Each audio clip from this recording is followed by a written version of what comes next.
एक सहपाठी से मित्रता हो गई और एक दूसरे से जीवन साथी ऐसे संबंध हुए। मेरी उसमें आसक्ति इतनी ज्यादा हो गई कि मैं उसे भूल नहीं पा रही। अब वासनाओं के खेल खेलोगे, मन मलिन होगा तो भूल क्या पाओगे। अरे धिक्कार है ऐसे जीवन को कि जो मनुष्य जीवन मिलने पर भगवान के लिए बात नहीं आई कि मैं भगवान को भूल नहीं पाती। तुम्हें घृणा हो जानी चाहिए कि जिसके लिए मैंने शरीर समर्पित किया वो आदमी मेरा हो नहीं हुआ तो वो भूलने योग्य, वो घृणा करने योग्य है। मैं उनको भूल नहीं पाती। तो धिक्कार तुम्हारी बुद्धि को, अपने जीवन को पतित करके भ्रष्ट करके बुद्धि को मनुष्य में आसक्त कर लिया। यही तो नरक जाने का रास्ता है। और कौन सा रास्ता है? जीवन साथी चुनना है तो एक बार चुन लिया। मेडिकल लाइन में है और पिछले 5 साल से ड्रिंक की लत लग गई और अभी छोड़ नहीं पा रहे। महाराज जी कह रहे कि मैं प्रभु को पाना चाहती हूँ। नहीं, गलत बात है। किसी की हत्या कर देना, हत्या करने वाला या जुआ खेलने वाला या पराई स्त्री से भोग करने वाला या मांस खाने वाला, ये सब। ऑफिस में किसी कर्मचारी को दंड देता हूँ तो मन जलता है कि जब भगवान सबको क्षमा कर देते तो मुझे भी क्षमा कर देना चाहिए। तुम क्यों दंड? भगवान सबको क्षमा नहीं करते, नहीं तो ये सब किसी को कर्म भोग भोगना ही न पड़े। सब मंदिर जाते हैं, सब हाथ जोड़ते हैं, सब जय जय मनाते, नहीं क्षमा करते। जब कोई आर्त भाव से हाथ तक किया, हे परमात्मा आज के बाद कदापि नहीं करूंगा और निरंतर नाम जप करूंगा, सही चलूंगा, तो भगवान कुछ दिन देखते हैं और फिर उसको क्षमा कर देते हैं।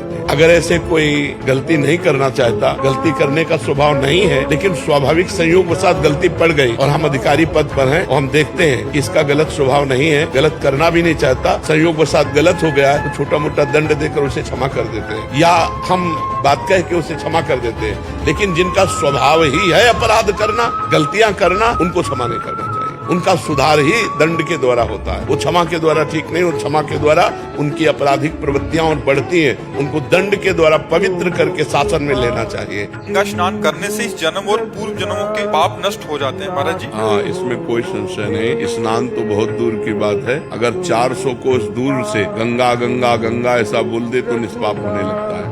कल्पतरु गरीबी का नाश करता है, चंद्रमा ग्रीष्मता का नाश करके शीतलता देता है, गंगा पाप का नाश करके पुण्यमय बना देती है। ये तो पक्का बात है कि गंगा स्नान से पाप नष्ट होते हैं, पर पाप की प्रवृत्ति नहीं, इसीलिए लाभ नहीं। समझ पा रहे? भगवान के भजन से पाप की प्रवृत्ति का नाश होगा। पाप की प्रवृत्ति का नाश होगा अध्यात्म भजन के द्वारा। जब तक चित्त भगवान में नहीं जोड़ोगे तो गंगा नहा के आए और फिर पाप कर, तो लाभ क्या मिला? हाथी का स्नान, हाथी जैसे स्नान करके आया और सूंड में रज लिया, ऊपर डाल लिया, तो स्नान का मतलब क्या रहा? गंगा नहा के फिर पाप कर, फिर गंगा नहाए फिर पाप कर ली। तो वो बस वैसे ही है, स्नान किया और लौट गए धूल में, तो वो बस। तो पाप की प्रवृत्ति का नाश होना चाहिए और वो नाश होता है भगवान के नाम जप करने से, भगवान की लीला कथा सुनने से, भगवान के भक्तों का संग करने से, भगवान की प्राप्ति की लालसा करने से। और जहाँ पाप की प्रवृत्ति नष्ट हुई तो आप जहाँ भी हो गंगा के समान पवित्र हो, गंगा के समान पवित्र करने वाले हो।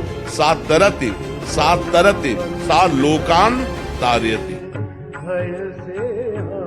क्या भगवान के प्रति श्रद्धा सिर्फ पूजा, ध्यान या व्रत के जरिए ही दिखाई जा सकती है या मन में भी ध्यान और भक्ति से भी उतना ही प्रभाव पड़ता है? पूजा और बाहरी जो क्रियाएं हैं, कसम भी खाता हूँ, संकल्प ये भगवान की भक्ति के सदाचार हैं, लेकिन वास्तविक भक्ति है 2-3 किलोमीटर दौड़ो और आधा घंटा अंदर से भगवान का जिस समय मन अंदर से भगवान के प्रति अपनापन है, मैं भगवान का, भगवान मेरे, यही वास्तविक भक्ति है। बाहरी तो दिखावा भी हो सकता है। भक्ति का वही स्वरूप परम पूजनी वंदनी है जिसमें यह है कि मैं भगवान का, भगवान मेरे, तदर्पिता अखिलाचारिता तद स्मरणेन परम व्याकुलतेति। समस्त आचरण भगवान को अर्पित करना और वो भी भगवान के अनुकूल आचरण करना और निरंतर भगवान का स्मरण करना अंदर ही अंदर, ये सच्ची भक्ति का स्वरूप है। डरना, मन उदास, अकेलापन के साथ मन बुद्धि लोगों का उपचार करती हूँ महाराज जी, क्योंकि अधिकतर लोग आत्महत्या के लिए विचार करते हैं। दिन भर ऐसी नकारात्मकता भरी। जब अधिक पाप हो जाता है तो शरीर नष्ट करने के लिए स्वयं ही प्रेरित कर देता है मन। ये जो आत्महत्या है ये अधिक पाप का कारण है। अधिक चिंता, अधिक शोक, ये सब पाप के लक्षण है। अधिक चिंता, अधिक शोक हुआ और नकारात्मक भाव बढ़ गए तो उसको लगता है कि शरीर शांत कर दें तो हम शांति को प्राप्त, लेकिन ऐसा नहीं है। कि दूसरों को तो बचा देती हूँ बट इतना खुद निराश हो जाती हूँ कि लगता है कि इसको छोड़ दूं क्या पेशे को। नहीं, पेशा न छोड़िए, अब भगवान का नाम जप कीजिए। नाम जप से आपके हृदय में इतनी सामर्थ्य आ जाएगी कि आप दूसरों को सुख देने वाली बातें करते हुए दूसरों के दुख से आप लिप्त नहीं होंगे। जो डिप्रेशन में डूब रहे हैं, जो नकारात्मक भाव में डूब रहे हैं, हमें चाहिए हम बात पकड़ा दें उनको, हम उनके दुख में लिप्त ना हो, निरपेक्ष होकर। नहीं वो उनकी बातें सुन सुनकर आप डिप्रेशन में पहुंच जाएंगे। आप अपना व्यवहार बहुत अच्छा कीजिए, अपनी मृदु बातों के द्वारा, उत्तम बातों के द्वारा प्रवीणता पूर्वक दूसरों के मनोबल को पुष्ट कीजिए। कुछ औषधियां भी दीजिए और आप नाम जप के द्वारा पुष्ट होइएगा, तटस्थ रहिएगा। वो उसके कर्म हैं बिगड़े हुए, आज हमारे पास आया है, हम सुधारने की चेष्टा करते हैं। वो प्रयास करे और भगवान कृपा करे तो ठीक हो जाएगा, नहीं ठीक होता तो भोगे अपने कर्मों का फल है।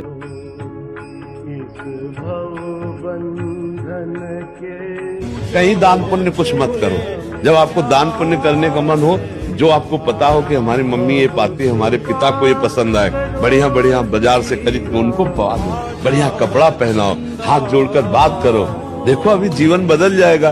वो उनका हृदय अंदर से आशीर्वाद। और हम आपको बताएं, माता पिता ऐसे होते हैं, अगर थप्पड़ भी मार दोगे, गाली भी दे दोगे तो भी आशीर्वाद ही देंगे।